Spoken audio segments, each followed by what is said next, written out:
Hello everyone, today we'll talk about how to fix or how to solve the problem of hotels.com. You will click on settings.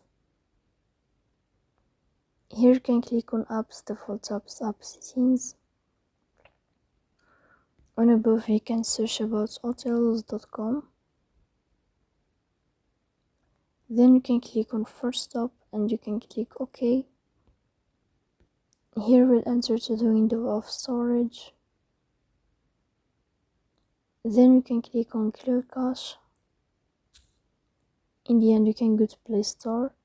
You will search about hotels.com and then you can update your app. So please don't forget to support us by like and subscribe. See you next time in another video, and thank you for your attention and your watching.